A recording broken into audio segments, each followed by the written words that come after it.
సాహితీ స్కామ్ దర్యాప్తు కోసం ప్రత్యేక బృందం ఏర్పాటైంది. ఈ స్కామ్ విలువ మొత్తం 1800 కోట్ల రూపాయలుగా తేల్చిన పోలీసులు సాహితీ ఇన్ఫ్రాపై ఇప్పటివరకు 50కి పైగా కేసులు పెట్టారు. ఫ్రీలాన్స్ పేరుతో పెద్ద ఎత్తున డబ్బులు వసూలు చేసిన సాహితీ సంస్థ యాజమాన్యం ఆ డబ్బును వ్యక్తిగత అవసరాలకు వాడుకున్నట్లు పోలీసులు గుర్తించారు.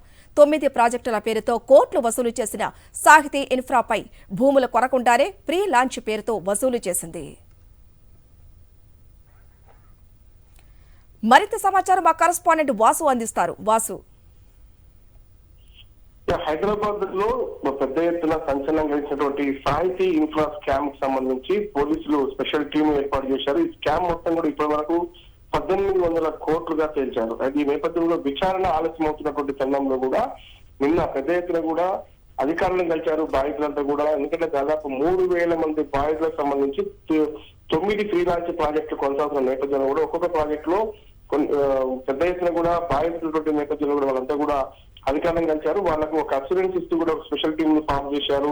ఆ సంఖ్యను కూడా ఇన్వెస్టిగేషన్ సంఖ్యను కూడా పెంచాల్సినటువంటి అవసరం ఉంది కాబట్టి ఉన్నతాధికారులకు సంబంధించి joint CP CCS cyber crime సంబంధించి కావచ్చు మిగతా ఇన్వెస్టిగేషన్ చేసినటువంటి సిసిఎస్ అధికారులందరూ కూడా నిన్న వాళ్ళతో భేటీ అయి కూడా దర్యాప్తు చేస్తా ఉన్నాం. 9 ఫ్రీలాన్స్ ప్రాజెక్టులకు సంబంధించి మొత్తం 1800 కోట్ల రూపాయలు వసూలు చేసినట్టుగా గుర్తించాం. మీ అందరికీ కూడా తగిన న్యాయం చేసే విధంగా ముందుకెళ్తున్నామన్నటువంటి అఫ్రెన్స్ వాళ్ళకి ఇచ్చారు.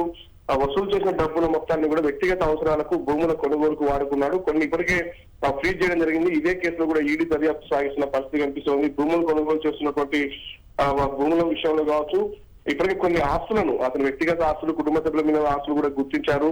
వాటన్నిటిని ఫ్రీజ్ చేసి వాటిని బాధితులకు చెందే విధంగా ప్రయత్నాలు సాగించేందుకు కూడా టీంను ఎక్స్టెండ్ చేశాను. 9 ప్రాజెక్టులకు సంబంధించి 9 స్పెషల్ ఇన్వెస్టిగేషన్ టీంను ఏర్పాటు చేసి కూడా ఒక్కొక్క ప్రాజెక్ట్ సంబంధించి ఎంతమంది బాధితున్నారు, వాళ్ళకు ఎన్ని డబ్బులు వసూలు చేశారు, ఏ విధంగా తిరిగి చెల్లించాలనే అంశానికి సంబంధించి కూడా కోర్టు అనుమతితో కూడా వాళ్ళకి న్యాయం చేసేందుకు ఇప్పటికైతే హైదరాబాద్ పోలీసులు కమిషనర్ దీనికి సంబంధించి కొత్తకోట శ్రీనివాస్ రెడ్డి ఆదేశాల నేపథ్యంలో ప్రస్తుతం అయితే స్పెషల్ టీమ్ ను ఫామ్ చేసి సిసిఎస్ ఈఓడబ్ల్యూ నుంచి విచారణ జరుగుతూ ఉంది. ఈ నేపథ్యంలో తాజాగా వచ్చినటువంటి జాయింట్ సిపి రంగనాథ్ సంబంధించి కూడా నిన్న బాధితులతో భేటీ కావడం జరిగింది. వాళ్ళందరికీ కూడా ఒక అసూరెన్స్ కూడా స్పెషల్ టీమ్ ఫామ్ చేస్తున్నాం, ఇన్వెస్టిగేషన్ టీంలను కూడా పెంచుతామని కూడా వాళ్ళకి ఒక హామీ ఇచ్చారు. ఆ తర్వాత రేపటి నుంచి దర్యాప్తు ముమ్మరం కాబోతా ఉంది. ఇంకా ఎక్కడ ఆస్తులు ఉన్నాయి, ఎక్కడ భూములు ఉన్నాయి, సాహితీకి సంబంధించి ఏ ప్రాజెక్ట్ లో బాధితులు ఎంతమంది, ఎన్ని కోట్లు నష్టపోయారు, ఎన్ని కోట్లు తెలియదు పూర్తి స్థాయిలో కూడా ఇకపై దర్యాప్తు సాహితీ ఇంకా సంబంధించినటువంటి విచారణ వేగం పుంజుకోబోతాం.